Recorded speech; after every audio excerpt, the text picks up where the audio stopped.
Maybe the stories you've been telling me about your friend have led me to believe that that's actually your bully. Or maybe I'm not really your therapist and you're just here to get my take on these Reddit stories.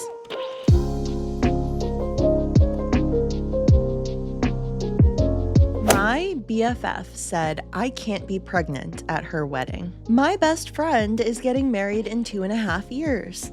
I'm so excited and couldn't be happier for her. I was talking to her about how I can't wait to get engaged and married and have kids with my boyfriend, in no particular order. Through this conversation, I was told that under no circumstances can I be pregnant for her wedding. I wouldn't want to be pregnant for an open bar, duh, but I'm also at a stage in my life where I would like to start a career and family as well. Although I'm not planning a pregnancy anytime soon, if I were to get pregnant for the wedding, I feel she may never want to talk to me again by the way that she's been acting in regards to my relationship since her wedding planning began. I talk to her every day and end up in tears because of all of the anxiety she instills in me regarding her wedding planning and my role as maid of honor and the way that she speaks to my relationship. I love her so much, but it's not fair for me to be this stressed and anxious regularly for someone else's wedding. Yeah, babe, that is an insane thing for her to try to control. Wedding planning can sometimes seem to bring out the worst in people. I think for a lot of people, it's like the more time that they spend on social media, the more in their head they get about everything being 100% perfect, which is really not the kind of energy you want to bring to your wedding. Something is gonna go wrong, and ideally you're in a place of such bliss and joy, you're marrying your favorite person, that it doesn't even really matter. I had a beautiful wedding in 2021. I remember it as perfect, even though in reality, we used Spotify for the reception music, and I had this beautiful piano piece that was playing as I walked down the aisle, and then just as I got to the altar, the song switched to "It's been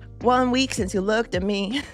I was so horrified, but my husband thought it was the funniest thing ever, and we still laugh about it. And again, even though that happened, I remember my wedding as perfect just because of the state that I was in. And the opposite is also true, that if you are so stressed out and trying to micromanage every little thing, you're going to create problems for yourself, and you're going to taint the way you see your wedding day. You cannot and should not try to control every little thing. People that you wanted to get really drunk with might end up being pregnant, and that is just okay, because everybody else's life doesn't go on hold because you're getting married. Walk away. No one has the right to try to control your life decisions for 2.5 years. I mean, if this is how she's acting, it's not like this is going to be her only wedding anyway. Oof, that's harsh. The fact that it is so far away is another red flag too, though. Like, this is how she's acting 2.5 years out. Is it really going to be 2.5 years straight of intense anxiety and micromanaging? She doesn't have to walk away, but she can tell her friend that this is unreasonable and she won't agree to this demand. A rare voice of reason, because we talk all the time about that very black or white cut people off knee-jerk reaction a lot of people have. Yes, because the friend will be quite rational about that, I'm sure. It's irrational to ghost someone without talking to them. Absolutely. OP clearly cares deeply about their best friend. It's worth at least trying to communicate first. You could literally get pregnant and have a kid nearly 3 times before her wedding happens.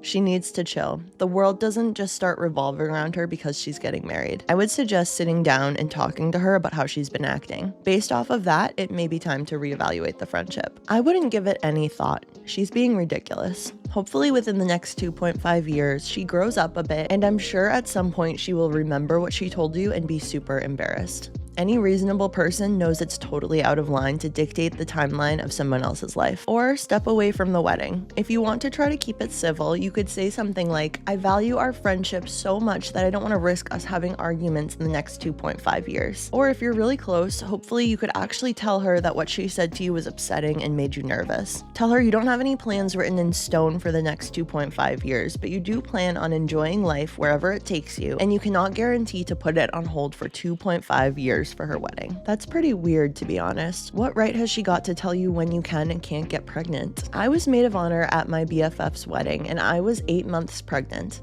I was gigantic, but she didn't give a shit because she wanted me to be there. You don't plan these things, but if she's your real friend, she won't value the aesthetics over her friendship with you. You may want to reevaluate the effort that you're putting into the friendship versus what you're getting out of it. Yeah, that's such a weird modern social media fueled issue too. People worrying more about the aesthetics of their wedding party than the actual experience and the connection with the people who are standing with them, and inevitably embarrassing themselves trying to control their friends for it. Friend kept bailing last minute, so I started inviting her to fake plans just to watch her cancel. She'd cancel on me like an hour before we were supposed to meet up, every single time.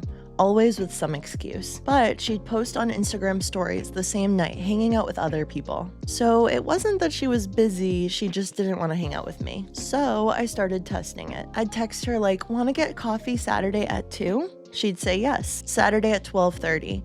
"Hey, I'm so sorry, something came up. Can we reschedule?" Did this 4 times in a row. She canceled every single time 1 to 2 hours before. The last time I just responded, "Lol, I wasn't actually gonna show up either. Just wanted to see if you'd cancel again." She got mad at me, said I was being manipulative. But like, you literally proved my point 4 times. She hasn't texted me since, but fuck her anyway, LMAO. Yeah, I hate to say it, but that friendship was over anyway. You can't tolerate that level of disrespect in a friendship. At some point, you have to be willing to cut the cord and just say, this isn't working for me anymore. If they genuinely have something going on, it's nice to show them some grace, but in a situation like this where they're blatantly just blowing you off to make other plans, at some point you have to be willing to put your foot down and just redirect your energy elsewhere. Good for you. I was about to say, at this point, you should implement the 3 no's rule. For those who don't know, it's basically just that for every social interaction your friends miss, they have 3 times in which if they say no, something needs to change in the relationship or the friendship needs to end. This can also be used for yourself. If you find that you're someone who always bails on your friends, this can help you stay a little bit more accountable. I do something similar. It doesn't happen often, but when friends decline doing something a few times, I let them know that I won't ask again and that it's their turn now. Since we are good friends, it works well because this only happens when they're actually busy and they reach out once they are free. Yeah, you don't want to be begging anyone for friendship, right? A lot of the time, it genuinely is better to just be alone than to be in relationships where you are begging for any attention or care or effort from the other person. And if you do take that as your sign that you guys are not connecting the way you want to be and maybe you need to pull back, it opens up space for new friends to come into your life. And we are constantly meeting new people and having new opportunities for connection. So if your friends kind of don't treat you well, you want to have that time and energy available for the next person that you do connect with. I hate people who do this. It's so entitled. I also have a real distaste for the ones who think they are being respectable by saying, "Maybe, but I can't commit," every time. It's not better. It's still hedging your bets to see if something better comes up. If someone does this and then asks if I'm free at the last second because something better didn't come up, I make sure I am not available anymore. Ooh, this one really grinds my gears. I definitely don't stay close to people like that. Very disrespectful to the other person's time. Like, if you're not sure, just say you can't do it. Or at least say, "Hey, I need to keep my calendar open and we'll check in with you if I'm free closer to the date, but please don't hold your day for me." If you really are having decision paralysis about whether to commit to something, that's the respectful way to handle it. Yeah, and I think this commenter's point still stands. Like, why do you not deem your friend worth your time to commit to? It really makes it seem like you're just lukewarm about spending time with that person. I had a friend straight up lie to my face on a consistent basis. One time I had receipts, so I asked her the question and she lied once more, and I revealed my receipts. She proceeds to tell everyone that I manipulated her and that I'm psychotic because if she knew I was going to answer that way, then why did she even ask? She just wanted to catch me and make me feel bad. Of course, if I ever approached her without the receipts, I was told that I was overly sensitive and everything is fine. There's no winning with these people. They love to make themselves the victim. Yeah, someone making you feel bad because you lied to their face is actually just you appropriately feeling bad because you did a bad thing to your friend. Good for you. I have a friend who cancels all the time and other friends who will only reach out when they need something, and I'm lonely enough to put up with it most of the time. Good on you for calling them out. They will get over themselves. See, that's the key. Loneliness and low self-esteem is what keeps cycles like this going in relationships. And I think that is the hard part, that you have to be willing to be alone. You have to have enough respect in yourself and comfort with yourself that you'd rather be with your own company than with people who are disrespecting you. And I've seen this happen for people over and over, where maybe there will be a period of time where you'll feel a little more lonely. I think it helps to think of it as kind of just a period that you're gonna go through. Usually lasts like a couple of months to a year, where maybe you are gonna spend more time getting to know yourself and focusing on what you want out of life and out of relationships. But a lot of the time it is worth doing if you have friends who clearly don't value you, because then you can start building in some standards for who you give your time and attention to, and that circle will become people that you feel amazing with. I can never tolerate friends like this. If this happened to me once or twice, I'd probably cut her off. There's no way I'm gonna let myself become a second option. She'll probably come to you when she doesn't have other friends to hang out with. That's exactly exactly it, and you don't want your self-esteem to be so low that you just accept that kind of treatment. If you're looking at yourself and find that there are things that you don't really like, maybe you're not happy with the way that you show up for your friends, start working on those things. They're all kind of skills that can be built over time. And if it's just a personality mismatch or something like that, trust me, there are other people out there that will click with you. My best friend is trying for a baby with a hobosexual in his late 30s after 6 months. My late 20s female best friend of 15 plus years and I both come from trauma backgrounds. We've both had toxic, cheating exes and struggled with mental health. I'm now in a stable 3-year relationship, and my boyfriend and I are very intentional about not having kids unless we're emotionally and financially solid. We've even said that if we're not in a good place by 35, we'll stay child-free. We also don't really drink. Maybe a random weekend here and there, but rarely. We do smoke, but we've cut back a lot and stopped using pens because they were giving us brain fog. Now it's just the occasional bong at home. We've really tried to clean up our lifestyle. My best friend went in the opposite direction. She broke up with her narcissistic ex and 3 months later met a new guy. Let's call him Phil. Phil is in his mid to late 30s. After one date, he basically moved into her mom's house where she lives. Well, Phil has a 5-year-old he doesn't financially support. Hasn't worked in over a year. Says he can't work because of a bad back and shoulder. Is a chain smoker, drinks heavily, and hits a pen constantly, like all day. Lied about recently living with another woman, not the baby mama. Lives off my friend's income, uses her car, and contributes almost nothing. My friend makes about $70K, but is drowning in debt and using credit cards to survive. She buys clothes for his kid. She funds his habits. She manages everything. Her main defense of him is that he has a bad back and shoulder and can't work. I'm not dismissing injuries. I know that they're real, but my boyfriend does drywall for a living. His back and shoulders hurt constantly after work, and he still works full-time and exercises to stay strong enough to keep doing his job. And personally, I have endometriosis, spondyloarthritis, IBS, and depression and anxiety, all diagnosed by doctors. So it's hard for me not to compare effort levels, especially when he won't even go see a doctor for his pain. We can't really hang out with them much because their weekends revolve around drinking, and he's basically zonked out most of the time. It just doesn't align with where my boyfriend and I are at. Now, after only 6 months together, she got her IUD removed and is actively trying to get pregnant. What really gets me is she says that he keeps his broken van just in case he needs to leave. So she's trying to have a baby with a man who she's scared might leave. Around the 3-month mark, I gently told her I was worried about how unstable everything seemed. I felt like he was using her. Since then, she's become distant. She defends him over everything. If I question his lack of work, I'm judging. If I mention his drinking or smoking, I'm negative. She will not tolerate criticism of him. It feels like I lost my best friend the second I didn't fully support her relationship. I'm trying to be supportive because she's always wanted kids and I know she feels time pressure. But I grew up with emotionally irresponsible parents and poverty, and I can't help feeling like she's about to bring a baby into chaos for the wrong reasons. I know I sound judgmental.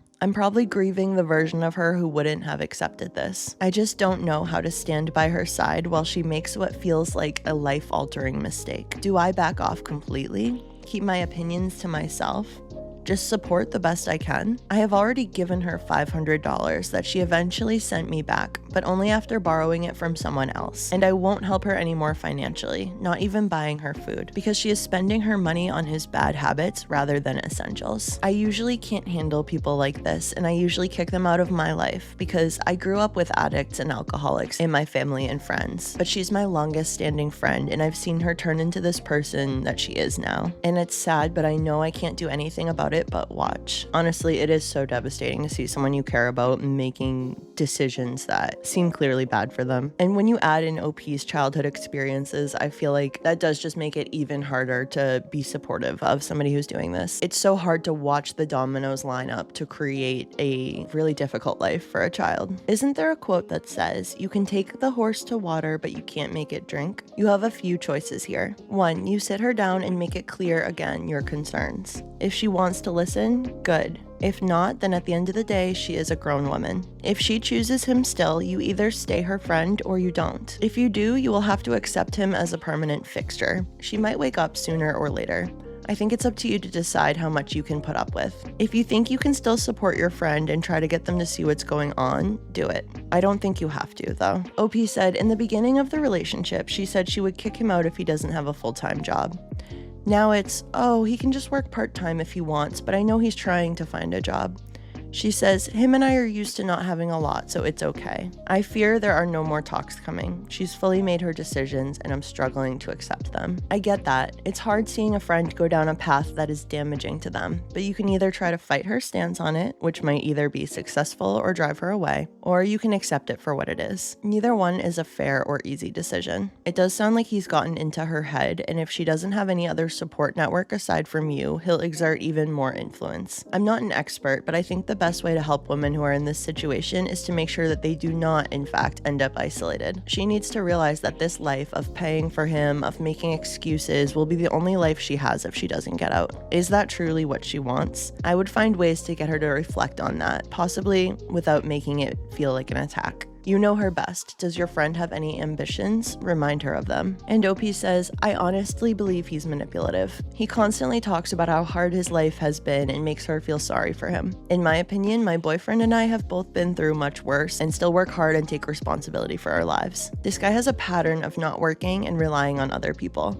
Even his own family doesn't financially support him anymore because he's never really worked for anything long term. She believes everything he tells her. She's even jumped on the hate the baby mama train with him, which feels weird to me. Part of me thinks she wants a baby with him so she doesn't feel secondary to the child he already has. I should also mention that his child's mother is currently pregnant with her 4th baby, and that seems to bother him. It honestly feels like he's pushing for a baby with my friend now that his ex is having another one. When I've tried to gently push back, she shuts it down or defends him immediately. The last time I was over, I basically had to back down every time I brought up a concern. She's completely determined to have a baby with him. She doesn't open up to me about their problems anymore, but I know they still argue a lot.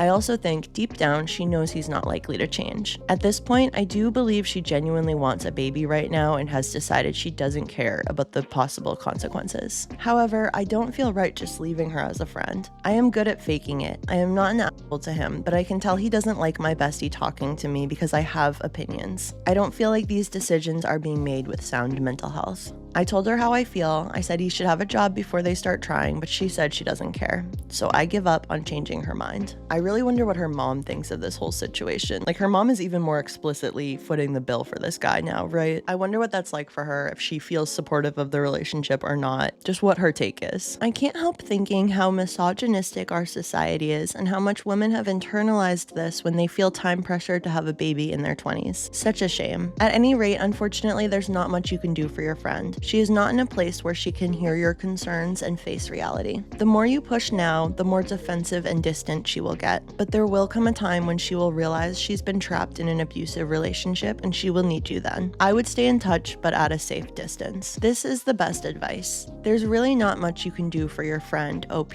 The most you could do is to express your concern to her. But her life is her life. You cannot make decisions for her. And she would only become defensive and distant if she feels like you're not on her side. Best option is to stay in touch, talk about things that aren't relationship related, be there for her when she needs it. You can align with your other, more successful friends for those topics. If she's not a bad friend, I don't see a point in breaking up with her. Try not to be too affected by her partner who's not part of your inner circle anyway. Stay in touch, but at a safe distance. I think that's really good advice too. As hard as it is, OP should set whatever boundaries and create whatever distance she needs to feel like she can engage in the relationship. Lost my first normal friendship I've ever had, and I'm devastated. I messed up so bad. About a week and a half ago, my coworker gave me her phone number and we became friends. She was amazing. Every other friend I've had before this just tolerated me. They never initiated conversations, often ignored me, and were always too busy for me, but never anyone else. I once made plans with a friend and then watched her, literally as soon as we made plans, go out and make plans with someone else. Anyway, she was different. She showed a genuine interest I've never felt. She started conversations with me, wanted to hang out with me. We went on a date but decided to be friends, but I let my anxiety and inferiority show and ruin everything. We're still friends, but it's just different now. She doesn't initiate conversations, never wants to spend time together outside of work. She's just like every every other friend I've ever had. For a couple of days, I experienced what a normal friendship is, and I already ruined it, and I'm afraid I'll never feel it again. I work 2 p.m. to 10:30 p.m., so no time for a social life.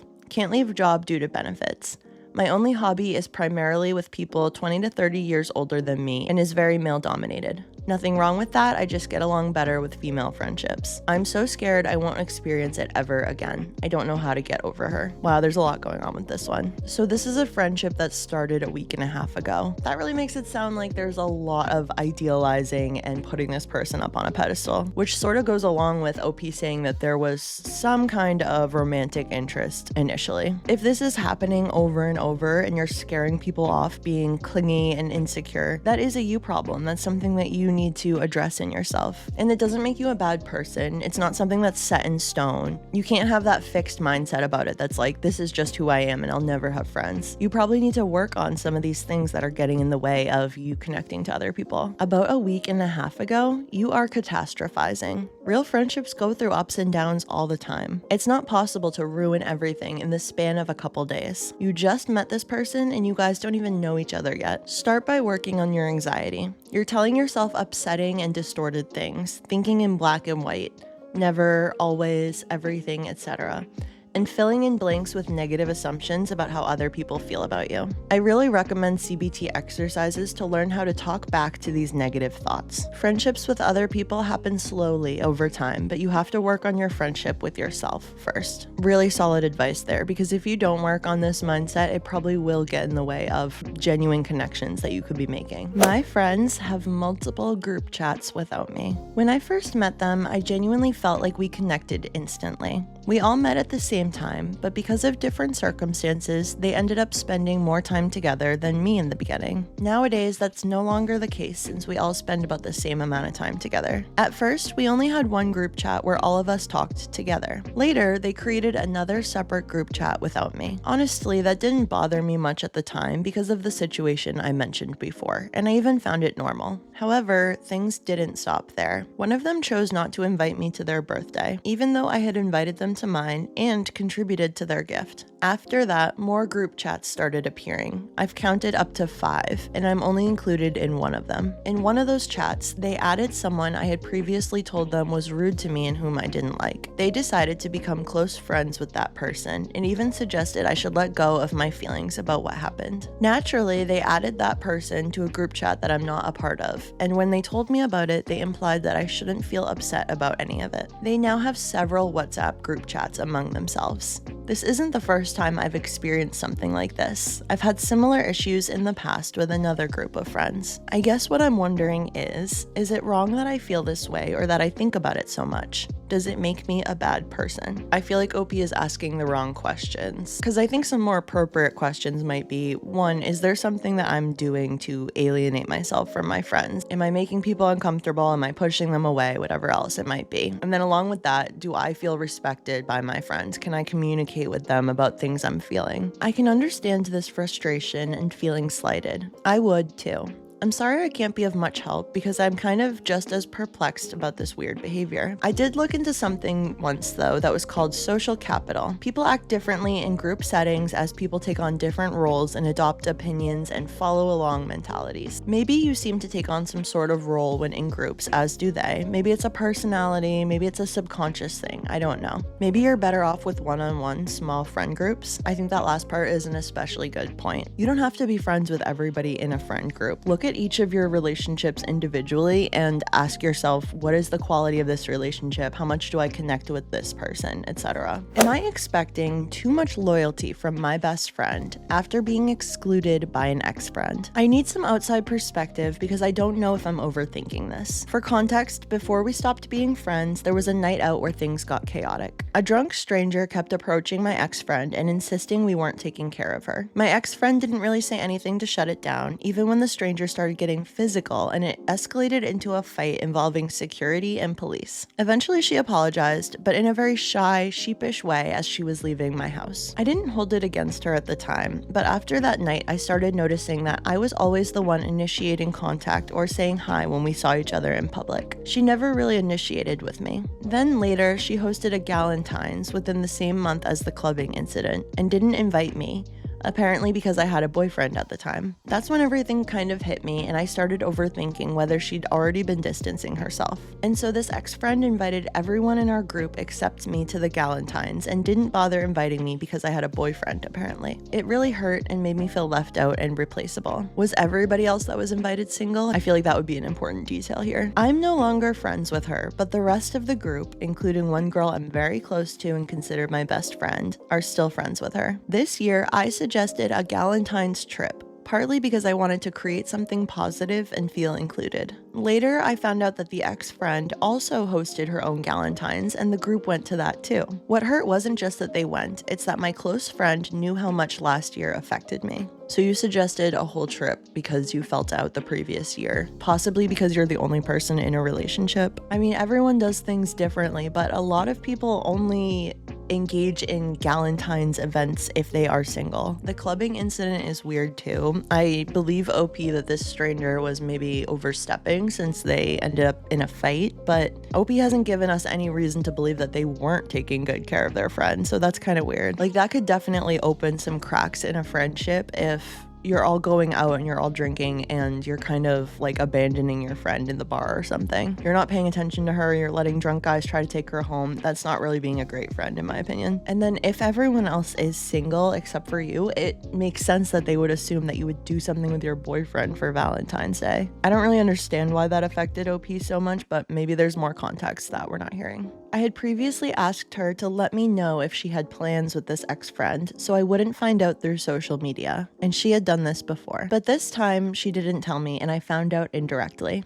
That brought back all the old feelings. I don't expect her to cut the ex-friend off, but part of me feels like if someone treated my friend badly, I would at least question it or say something. She prefers to stay neutral and avoid conflict. Now I'm stuck feeling insecure and unsure whether I'm expecting too much loyalty, or if it's reasonable to want to feel protected by someone who calls me her best friend. Am I overreacting, or is this a valid expectation in close friendships? I don't know exactly what's going on in this situation, but one of my gut reactions is wondering if your best friend even thinks that you were in the right with those situations. Because with everything OP's listed here, I'm not really convinced. Like, I wonder, was there a valid criticism to the way that you were treating her while you were on this night out, and then she hosted an event for single girls in your group, and then you absolutely had a meltdown, and that is what ended the friendship? I wish we had more information about why the friendship ended, but unfortunately, that's all we got. How do you deal with friends who rarely respond to your texts? Hey fellow Redditors, so I've been facing this issue with a close friend of mine.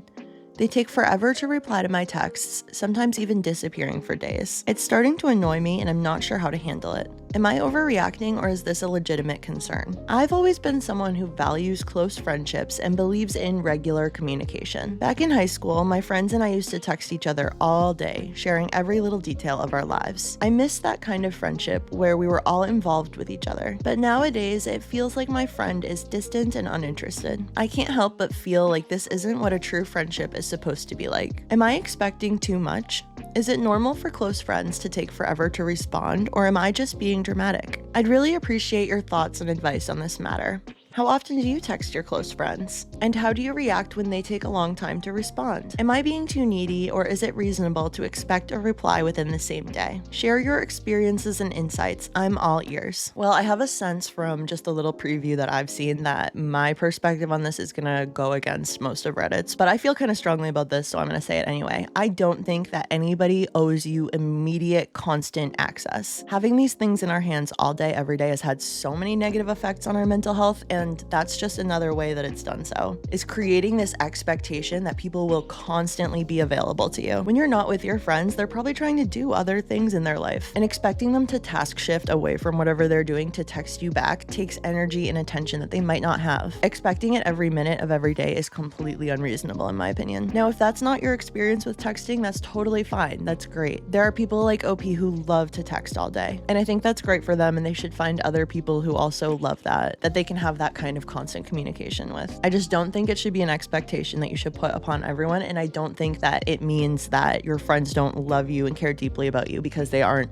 dropping everything to text you back all day. My close friend does the same thing. It was very hurtful at first, but I learned not to take it personally, and I started to follow her lead, and on occasion I will take a day or so to reply. Sometimes people need their space, and we should give them that, and we should also do that for ourselves. LMAO, yeah right, it don't take a whole week to reply back. Shaking my head, that ain't a real friend. That's how I'm starting to feel. My friend never answers my texts or my calls, and I can see she's active on Instagram, so it's not like she didn't see my message. Same, my friend would be active everywhere and then somehow not reply specifically to me. I know their lifestyle very damn well and that they don't really do much the whole day. They take days to respond to a single text and always send dry replies. Doesn't even bother to talk on calls. I blocked them after some time and it took them too long to realize this fact. Only when they reached out to me after like 4 to 5 months. I don't need a friend who can't even send me a hello within 4 to 5 months. Okay, obviously if your friend hasn't noticed that you haven't communicated in 4 to 5 months, that is reason enough to question things. This is also just making me wonder, like, are we seeing our friends in person? Everybody's different with how much social interaction they need, but someone that you're not seeing for half a year, I feel like is not someone that you're that close to. Honestly, I feel like those type of friends just take a good friend for granted. Taking days or a week to text back is what you do to people you don't like or care about.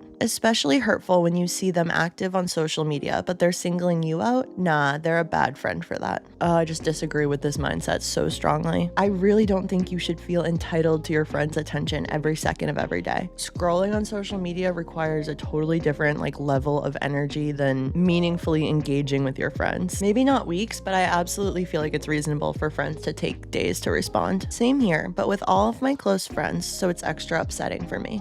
None of them even said happy birthday to me. But anyway, I started taking breaks myself since they all do it and I have accepted that. But what I still have an issue with is that I always respond to everything they say and care about what they have to say. Whereas they will straight up ignore what I said and randomly just start talking about themselves. And it simultaneously hurts me and pisses me off. Example, I texted my friend a normal sized paragraph 3 days ago. She just responded to me now, completely ignoring everything I said and just talked about herself. Like, okay, cool. That does seem weird. And part of the problem here is that sometimes people genuinely communicate very differently over text and in ways that can be off-putting. What's the quality of your relationship with this person in real life? And would it be better to have phone calls with her or meet up for coffee? I hate when people do that. That's very selfish. Happy birthday, by the way. You have to find your people. I found my greatest friends in my late 20s. They genuinely care and listen to me with empathy. I had too many narcissistic friendships before then. I would give and they would take and take. I hope you find your people. Thank you, I appreciate it. And at 33, I don't know what to do. These people have been my friends for 10 to 20 years. I just started accepting that I'm never going to get what I put into the relationship, I guess, but it sucks and I don't know what to do. It's also so hard to make new friends.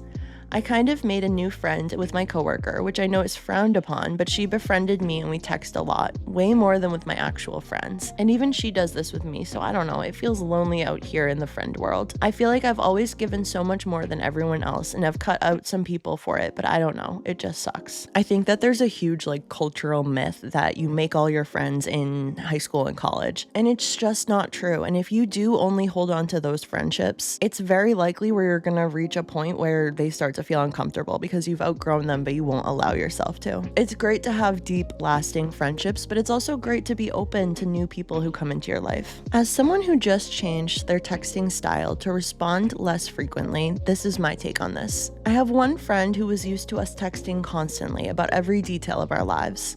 Now we are older and I just don't feel the need to text all day about every detail. I'm also so sick of my phone and social media that I am actively trying to live a fulfilling life offline, aside from the occasional Reddit post. So I don't answer frequently anymore, or I answer hours later. Every notification on my phone is on silent. Also, in my particular case, I feel like my friend and I, while close for a number of years, are in two different places in our life and I just don't think we have enough to talk about constantly. A check-in every now and then is perfect. We don't live near each other, but we still care about each other.